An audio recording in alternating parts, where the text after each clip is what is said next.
So I'm Taylor Wright and this is my online professional portfolio.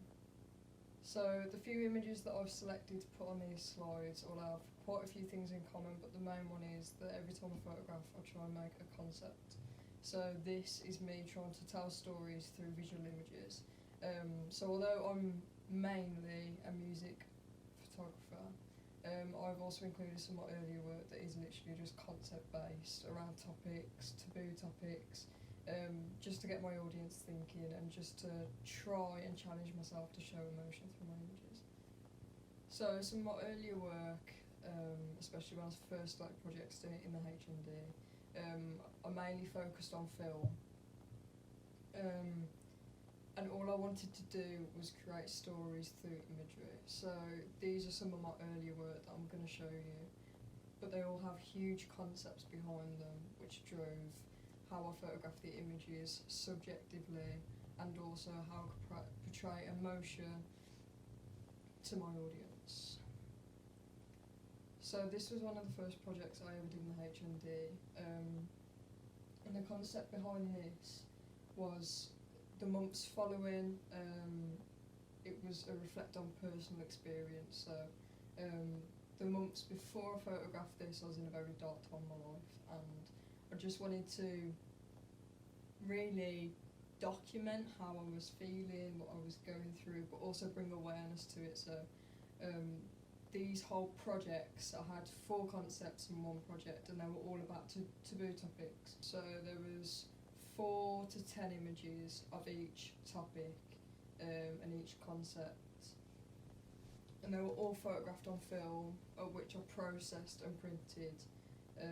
So this is the 116123, and this is all about suicide and depression. So firstly I photographed this on my Canon 6D, but I feel like in colour it wasn't really portraying the emotion that I wanted it to, just for the pure fact that when a lot of people think of depression, it's more of a black and white, very dark time.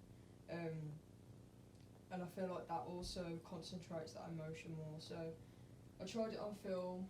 This is actually foam reflection, these are not edited. So this next project that I did was an FMP. It was the first FMP I ever did. And FMPs are final major projects. So go and photograph whatever you want, whatever concept you want to do. So for this project I wanted to photograph older women. Just for the fact that growing up I always looked at my elders, and I really wanted to make these images look weathered, and if you look at these people think like, wow, you've lived a good life, you know, you're very knowledgeable, you're very wise.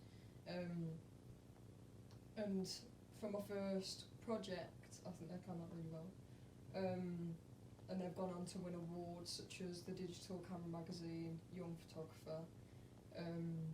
2019 I come in 8th position, and the year before that I come in 6th, so I'm really proud of these images. So this next project is one of my latest projects, and it was for the HND. We had to do a project on self-portraits. Now this really pushed me out of my comfort level as a photographer. I don't think that you necessarily think about photographing yourself as a project. So after thinking outside the box for so long and for so many weeks, thinking what can I do for this project, I thought back inside the box, and a massive part of my life is music. I photograph music, I listen to music all the time.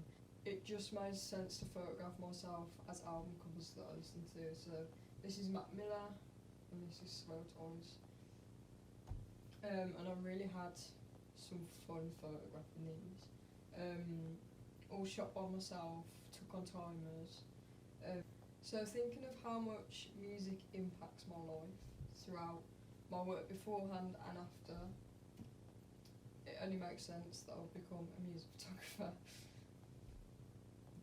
So going back to the whole concept side of my creative thinking process, I pride myself with being able to think on the spot and to come up with a concept there and then.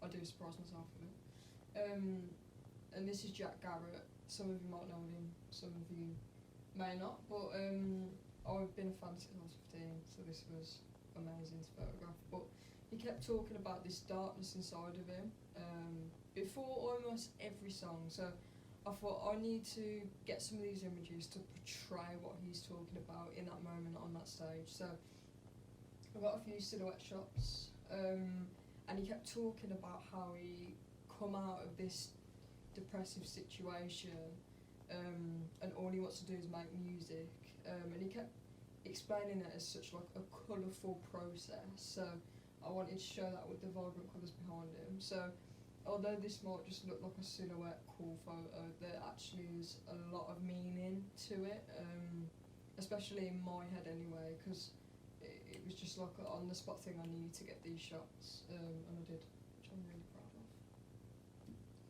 So I'm gonna just flick through the rest of my music photography photos just so you can have a look at them. But I think one thing that makes me such a unique music photographer is that I always strive to get professional shots.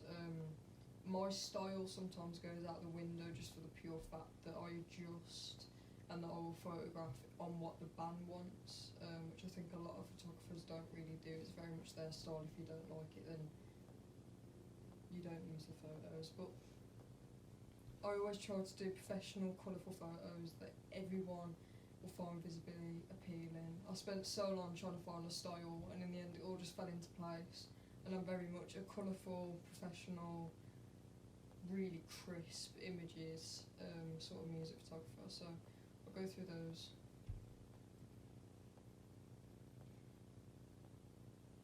So most of these I took at the Birmingham Music Awards.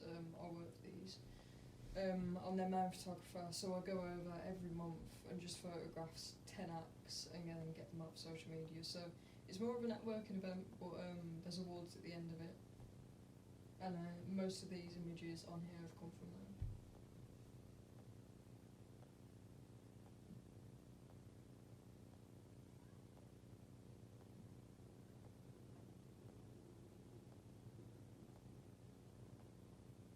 So like I said before, I feel like I'm very good at adjusting my style to what the band wants and to the sort of vibes that they're putting out from their music. So rock, I always photograph more grungy, more black and white, very harsh images. Whereas stuff like indie, pop, stuff like that, rap, I photograph a lot more vibrant.